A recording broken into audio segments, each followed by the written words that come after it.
लग्नाचे दागिने म्हणजे श्रीमंत पेशवाई दागिने, नाशिकचे सुप्रसिद्ध सराफ मयूर अलंकार सराफ। ताज्या बातम्यांसाठी नाशिक न्यूजच्या YouTube चॅनलला सबस्क्राईब करा आणि बेल आयकॉनला प्रेस करा।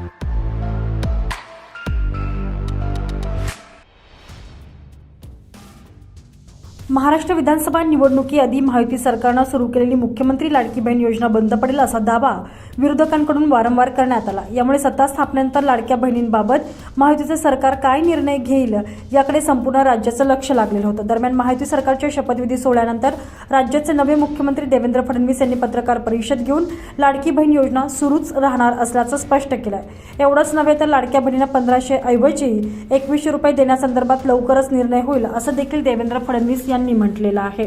योजनेतील मानधन 1500 रुपयांवरून 2100 रुपये करण्याचा विचार अर्थसंकल्पीय अधिवेशनावेळी म्हणजेच एप्रिलमध्ये केला जाईल अशी देखील स्पष्टता यावेळी देवेंद्र फडणवीसांनी दिलेली आहे।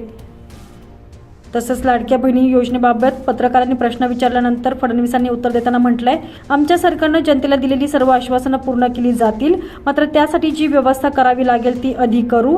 निकषाच्या बाहेर कोणी असेल किंवा अशा तक्रारी आल्या तर पुनर्विचार केला जाईल। गरीब शेतकऱ्यांसाठी सुरू करण्यात आलेली शेतकरी सन्मान योजनेत मोठ्या शेतकऱ्यांना लाभ मिळतो असं लक्षात आलंय। त्यानंतर अनेक शेतकऱ्यांनी आम्ही निकषात बसत नाही असं सांगितलंय। त्याचबरोबर जर लाडकी बहीण योजनेत काही महिला निकषाच्या बाहेर असतील तर त्यांचा पुनर्विचार केला जाईल। तसंच लाडकी बहीण योजनेचा सरसकट पुनर्विचार करण्याचं कारण नाही असंही फडणवीसांनी यावेळी स्पष्ट केलेलं आहे। Bureau report, Nashik news, Nashik.